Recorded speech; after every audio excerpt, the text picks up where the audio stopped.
Good day kapadyak! Sa video natin ngayon, checkin natin itong road bike rear derailleur ng L2. O tara! Kung bago ka lang sa channel ko, huwag kalimutan mag-subscribe at i-click yung bell icon para notified ka sa mga future videos ko. Di ba like na rin? Meron na naman akong nabili sa Shopee. Ito naman guys ay rear derailleur ng L2. Pero para ito sa road bike. Dun sa bike ko kasi guys, kay Schwinn, nakita ko na hindi pwede sa kanya ang 9-speed. Nag-work ang 9-speed sa kanya pero hindi optimal. Kaya ito guys, instead na upgrade ang gagawin natin, downgrade naman.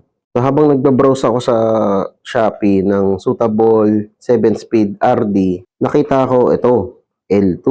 Pero meron din silang 7-speed. Yung 7-speed nila, yung R2. Ganito yung itsura niya. Pero hindi ko siya trip. Sa itsura pa lang niya, gawa na siya sa plastic. So ito naman, parang nabili ko lang to ng 600 something eh. So ilalagay ko na lang sa description below kung saan ko siya nabili. Maganda siya tignan, medyo classy look. Parang siyang Claris eh kung i-compare mo. Parang lang. Check natin yung construction niya. So, itong R3 na to, naka-mid cage siya. Yung cage niya, gawa sa bakal. Ayan, bakal. Dumidikit yung magnet. Yung pulis niya, gawa siya sa POM material. Plastic material yon pero mas madulas, saka mas okay. Yun nga lang, all narrow yung ngipin ng pulis niya. 11 teeth lang yung pulley niya. Tapos yung pulley niya, bushing type lang. Hindi yan naka-bearing. So, dito naman tayo sa part na to. Ayan. So, ito guys, gawa to sa plastic. Plastic quality niya, L2 quality na plastic. Dito sa inner swing arm niya, gawa yan sa bakal. Ayan, bakal din siya. Okay, so dito naman sa part na to, itong outer swing arm niya, gawa yan sa aluminum kasi hindi na dumidikit yung magnet ko. So, dito meron din siyang barrel adjuster. And the usual L2 barrel adjuster lang din. Gawa din sa plastic. Yung mga limit screws niya, parehas lang sa A-series. Yan, parehas lang. Check naman natin yung spring. Yung spring dito sa cage, saktong tigas lang. Hindi siya matigas, hindi siya malambot. In between siya eh. Saktuhan lang. Check natin tong sa swing arm. Oy, snappy. Snappy feel. Yan matigas.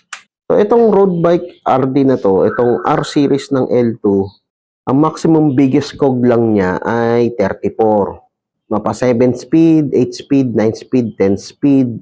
Lahat yan 34 teeth lang ang maximum niya. Kaya kung naka-road bike ka at naka-36 yung cogs mo, hindi to pwede. Huwag mo na rin pagpilitan at lagyan ng goat link kasi hindi rin siya maganda tumakbo. Meron na akong customer na naka-R3 dati. Hindi maganda yung shifting. Nagkaka-issue siya. Kaya kung gagamit kayo ng L2 R series na RD, stick lang kayo sa road bike cassette. Katulad ng mga 28 teeth, 30 teeth, 32 teeth, tapos yung maximum na 34 teeth. Since si R3 mid-cage lang, dapat mas magaan yan. Mas magaan nga. 265 grams or 270 grams.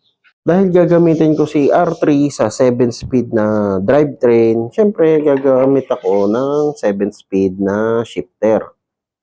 So ito, L2 rin. Ayan, L2, A2. Okay, so tara. Ikabit na natin sa bike para matapos na tayo. Naglolo ko na yung camera ko.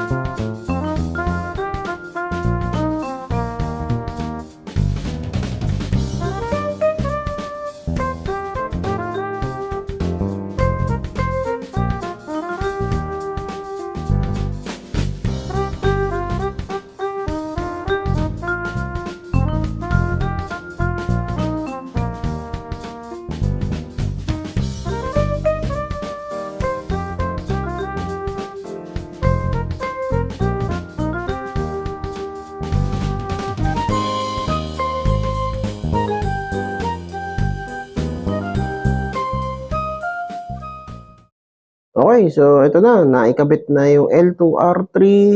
Tapos, ang drivetrain natin ay 7 speed. Ayan. Okay.